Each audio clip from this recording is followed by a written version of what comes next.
नमस्कार, पार्थ क्लासेस पे आपका स्वागत है। हम लोगों ने अभी नंबर सिस्टम को कंप्लीट किया था और अब हम लोग अगला जो हमारा टॉपिक है वो सिंप्लीफिकेशन है। सिंप्लीफिकेशन के कॉन्सेप्ट को अब हम लोग समझेंगे और सिंप्लीफिकेशन में क्या क्या पढ़ना है हमें। सिंप्लीफिकेशन में सबसे पहले हम लोग भिन्न एवं दशमलव भिन्न पढ़ेंगे, वर्गमूल घनमूल पढ़ेंगे, फिर घातांक करनी पढ़ेंगे, फिर बोर्ड मास पर आधारित जो क्वेश्चंस हैं और फार्मूलों पर आधारित जो क्वेश्चंस हैं उनके बारे में हम लोग इसका अध्ययन करेंगे। तो भिन्न और दशमलव भिन्न को सबसे पहले हम लोग इसको करने का प्रयास करते हैं। तो भिन्न एवं दशमलव भिन्न में यानी फ्रैक्शन और डेसिमल फ्रैक्शन, ठीक है। तो जो फ्रैक्शन है या जो भिन्न जिन्हें हम कहते हैं, ये हमारी मेनली 6 टाइप की होती हैं। इसमें पहला आपका आता है इकाई भिन्न, इसको हम यूनिट फ्रैक्शन भी कहते हैं। ये किस तरीके से होते हैं यूनिट फ्रैक्शन? इसमें आपका आ गया 1/2, 1/3, 1/6। ये आपके क्या हैं? ये यूनिट फ्रैक्शन के या इकाई भिन्न के उदाहरण हैं। इनको हम इकाई भिन्न कहते हैं।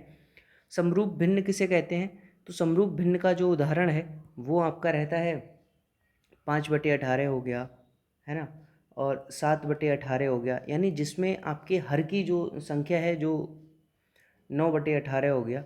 यानी कि इसमें क्या होता है, आपका अंश समान रहता है, अंश समान। और इसमें क्या रहेगा, इसमें हर आपका समान रहेगा, ठीक है। और अब विषम रूप भिन्न की बात कर लेते हैं। तो विषम रूप भिन्न वे होते हैं जिनमें आपका हर असमान रहता है। क्या रहता है? हर आपका असमान रहेगा इसमें। विषम रूप भिन्न में आपका हर जो होता है वो असमान रहता है। पॉइंटर थोड़ा सा कम कर लेते हैं हम लोग तो ज़्यादा क्लियर दिखेगा। ये किस तरीके से इस विषम रूप जो भिन्न होती हैं वो आपकी इस टाइप से, जैसे 3/18 हो गया, 14/19 हो गया एंड 6/21 हो गया, यानी हर असमान है तो वो विषम रूप भिन्न कहलाती है, ठीक है। उचित भिन्न किसे कहते हैं? उचित भिन्न उसे कहते हैं जब जैसे कि आपको अंश और हर के फॉर्म में होती है भिन्न। कोई भिन्न किस फॉर्म में होती है? अंश और हर की फॉर्म में होती है। उचित भिन्न उसे कहते हैं जिसमें अंश जो होता है वो लेस देन होता है हर से। यानी कि इसको हम किस तरीके से और अच्छे से समझेंगे, 2/5 समझ के। जो हर जो है वो अंश से बड़ा होना चाहिए, जैसे कि 4/7 हो गया, ठीक है, एंड 5/8 हो गया एंड 9/17 हो गया। ये आपकी उचित भिन्न है। अनुचित भिन्न क्या होती है?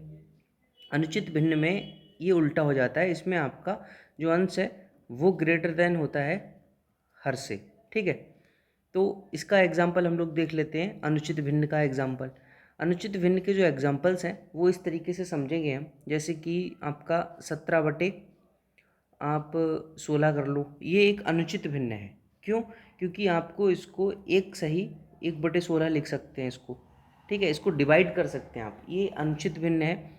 और इसका एक एग्जांपल और है, जैसे कि 15/14 कर दो, या फिर 7/9, ओ सॉरी 7/3, है ना, 7/3, ये एक अनुचित भिन्न है। और मिश्रित भिन्न क्या होती है? अनुचित भिन्न को जब हम भाग करते हैं, जैसे सपोज दैट कोई अनुचित भिन्न है, अभी हमने पढ़ा अनुचित भिन्न, तो अनुचित भिन्न में जैसे कि ये 17/16 है, इसको जब हम डिवाइड करते हैं एक सही 1/16 आता है, तो ये क्या होता है? आपका मिश्रित भिन्न कहलाता है। तो अनुचित भिन्न का ही एक रूप है, ये अनुचित भिन्न का एक रूप है मिश्रित भिन्न। और मिश्रित भिन्न कैसे बनाते हैं ये हम लोगों ने अभी सीखा है। आगे हम टॉपिक पढ़ते हैं सिंप्लीफिकेशन में।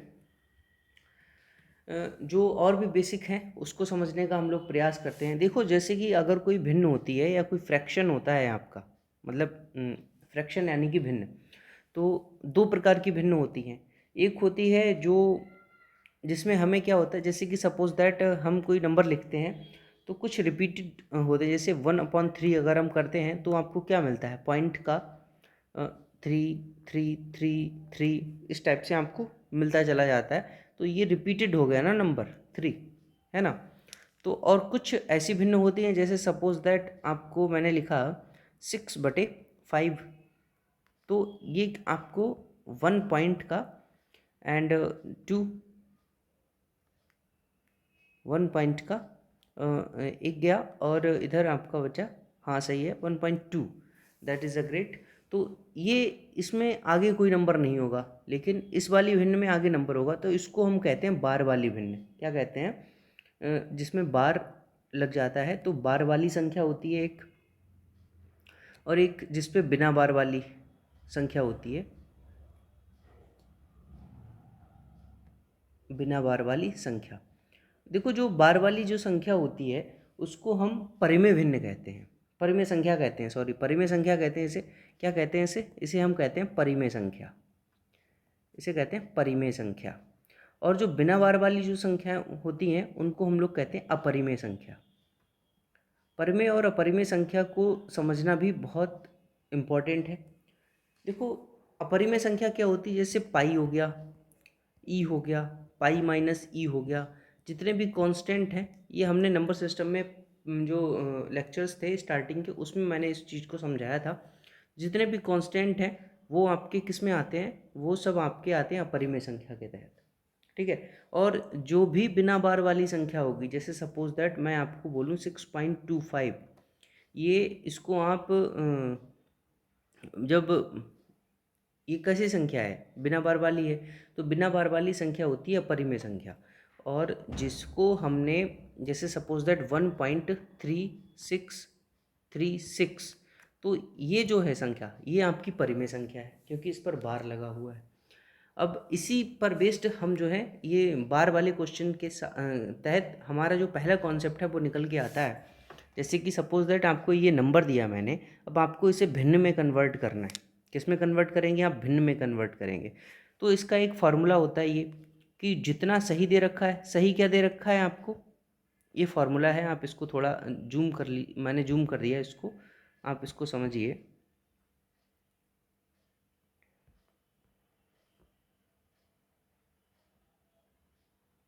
ये जो जैसे कि आपको सही दे रखा है, मैं संख्या को लेकर के चलता हूँ 1.235, 35 के ऊपर बार लगा है। सही संख्या क्या दे रखी है? 1, ठीक है। एंड दशमलव के बाद के सभी अंक ऊपर आपको लिखने हैं, दशमलव के बाद के सभी अंक 235 माइनस दशमलव के बाद बिना बार वाले अंक, सॉरी बिना बार वाले अंक होंगे, बिना बार वाला अंक है 2, ठीक। जितने बार उतने 9, इसमें कितने बार कितने अंकों के ऊपर बार लगा है? जो रेखा कोष्ठक है वो आपको लगा है 2 के ऊपर, तो 2 बार 9, जितने बिना बार उतने 0। बस ये आपको जो है वो भिन्न बन के आ गई है। ये कन्वर्ट कर दिया हम लोगों ने भिन्न को इसको। तो 235 में से 2 गया तो 200 बचा 33/990। और अगर आपको सरल करना है तो आप इसको क्या करेंगे, इससे मल्टीप्लाई करेंगे 990 को 1 से, और फिर उसमें 233 ऐड कर देंगे, तो 990 233 आपका कितना आएगा? 3 9 3 12 एंड 9 2 11 1 12 1223/990, ये आपकी भिन्न आ गई बन के। तो ये इस तरीके से हम लोग जो है वो उसको भिन्न में चेंज कर सकते हैं। ये मेथड है, उसके आधार पर हम लोग एक क्वेश्चंस को और देख लेते हैं। जैसे कि ये आपको क्वेश्चन दे रखा है, कि प्रश्न दे रखा है 0.32 के ऊपर बार लगा है, इसको आपको भिन्न में चेंज करना है। तो इसमें देखो जितने नंबर्स दे रखे हैं पॉइंट दशमलव के बाद में, उसमें सब पे बार लगा है, तो आप क्या करेंगे 32 माइनस का 0 हो जाएगा, क्योंकि बिना बार वाला कोई संख्या ही नहीं है। और जितने पे बार लगा है उतने में हम 99 लिख देंगे वहाँ पर, तो 32 आउट ऑफ 99, ये आपका क्या हुआ? ये भिन्न हो गई, ठीक है। सही आपका 0 दे रखा है, ठीक है। बस आपको इसी फॉर्मूले पर आधारित जो है वो क्वेश्चंस करने हैं। अब जैसे कि अगर आपको ये एक सिंप्लीफिकेशन में एक मेथड है 0.3467, इसके ऊपर बार लगाए, ठीक है। 0.13333 के ऊपर बार लगाए, इसको आपको क्या करना है? ऐड करना है, सम करना है इसका। तो इस तरीके के क्वेश्चंस को सम करने के लिए आपको एक सावधानी रखनी होती है।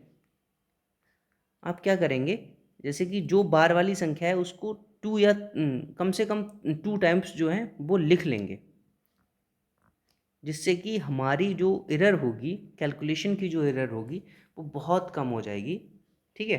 तो अब हम इसको सम करते हैं। 7 3 10, एक सात छः चार 10, एक सात तीन 10, एक 11 हासिल लगा, एक छः चार 10 का 0 हासिल लगा, एक सात तीन 10 एक 11 हासिल लगा, एक छः चार 10 हासिल लगा, एक चार तीन 7 एक 8 हो गया, 3 एक 4 हो गया। ठीक है, तो ये जो है वो आपका, अब अगर ये हम लोग टर्म नहीं लिखते एक्स्ट्रा वाला तो फिर हमारी एरर आ जाती, तो हमें पता नहीं चल पाता कि जो बार है वो हम किस तरीके से नंबर पे रखें। अब आप देख रहे होंगे कि यहाँ पर जो रिपीट हो रही है वो संख्या रिपीट कौन सी हो रही है, संख्या हो रही है 0 1। तो 0 और 1 के ऊपर आप बार लगा देंगे, ये इसका क्या हुआ, सम हो गया। यही आपका आंसर है। ठीक है, तो इस तरीके के क्वेश्चंस को करने के लिए हमें ये सावधानी रखनी पड़ेगी। ठीक है, अगला क्वेश्चन क्या कहता है, इसको हमें घटाना है, तो वही हम सेम प्रोसेस रखेंगे अपना, 6 8 6 8 6 8 कम से कम 2 टाइम्स। ठीक है, 2 टाइम्स आपको रखना है और फिर उसके बाद में आपको ये इस तरीके से कैलकुलेशन करनी है। 8 में से 9 गया, 9 बचा, इधर बचा 5, तो 15 में से 7 कितना बचा, 8 8 बचा, क्योंकि 8 7 होते हैं 15। अब इधर आपका बचा है, इधर 7 7 में से 9 गया, 8 बचा, 8 9 17।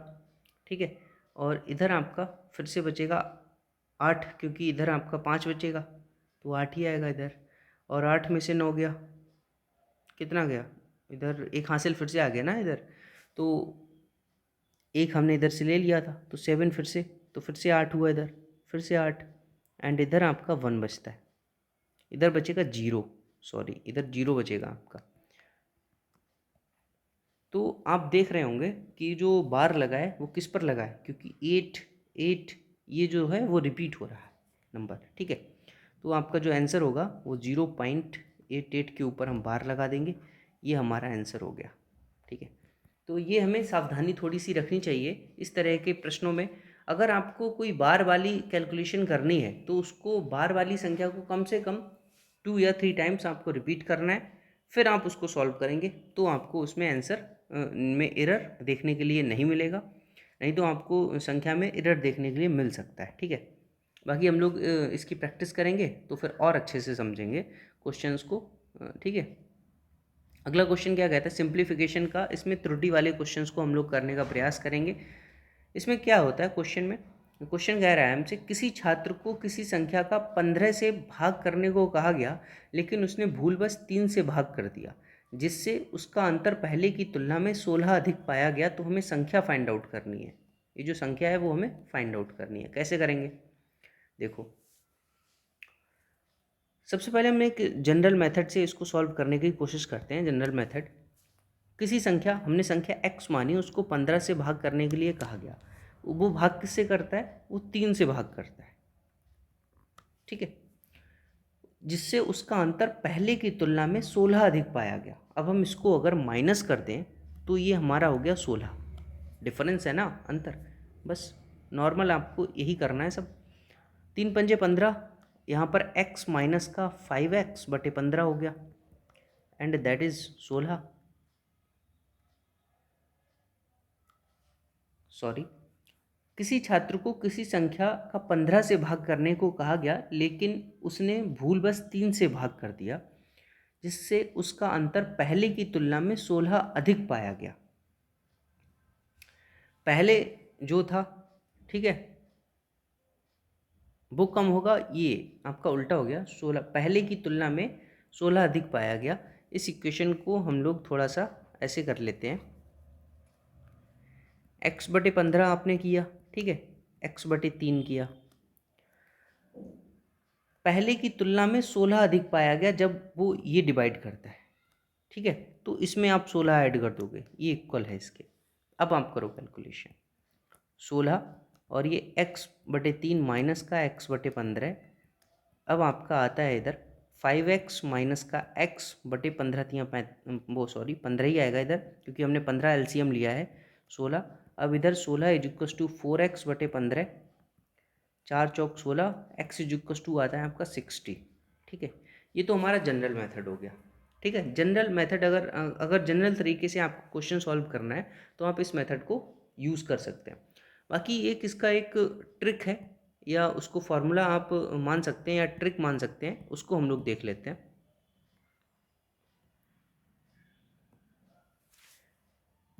क्या ट्रिक है हमारी? देखो, जो अगर आपको जो सही संख्या आपको फाइंड आउट करनी है, सही संख्या कम या अधिक जो भी डिफरेंस दे रखा हो, और बटे में अंतर करना है, बड़े में से छोटी संख्या आपको घटा देनी है। ठीक है, सही संख्या हमें फाइंड आउट करनी है। ठीक है, कम या अधिक हमारा कितना 16 दे रखा है, तो हम 16 लिख देंगे। डिफरेंस करना है आपको, तो 1/15 डिफरेंस 1/3, बड़े में से छोटा घटाएंगे ना, तो फिर 16 बटे इधर आपका आया 3, इधर 15 आ गया। तो आप 15 माइनस का 3 कर दो इधर, क्योंकि बड़े से छोटा 15 3 45, ये इजी पड़ेगा आपको इस तरीके से। 16 बटे आपका 12 एंड मल्टीप्लाई ऊपर 45 कर दो, तो 4 चौक 16, 4 तियाँ 12 और 3 एकम 3, 3 पंजे 15, 15 चौकू 60। तो ये इस तरीके से आपको भी नंबर पता चल जाएगा। आप इस फार्मूले का यूज़ कर सकते हैं। सही संख्या अगर आपको फाइंड आउट करनी है, कम या अधिक बटे अंतर उसका कर देना, बड़े में से छोटी संख्या को घटा देना है, आपको उसका आंसर मिल जाएगा। ठीक है, अगला क्वेश्चन और कर लेते हैं हम लोग एक। यदि किसी संख्या को 7/6 से गुणा करने के लिए कहा गया, लेकिन वह उसे 7/6 से भाग कर देता है, उसका परिणाम 39 कम आया। सही संख्या आपको फाइंड आउट करनी है। तो सही संख्या क्या होगी? सही संख्या इज इक्वस टू, आपको 39 कम मिला, कम या अधिक, नीचे हम करेंगे डिफरेंस। 7/6 से गुणा करने के लिए कहा गया, लेकिन वह 7/6 से भाग कर देता है, तो 6/7। क्योंकि अगर आप जब किसी संख्या से आप क्या करोगे, अगर 7/6 से भाग करोगे तो फिर x हो गया, ये भाग करने पर संख्या जो होती है वो पलट जाती है ना, इस तरीके से। इसलिए मैंने यहाँ पर 6/7 लिखा, दूसरी संख्या। ठीक है, अब क्या करेंगे हम, 39 इधर, ये हुआ आपका 7×7 = 49, डिफरेंस 6×6 = 36 बटे 6×7 = 42।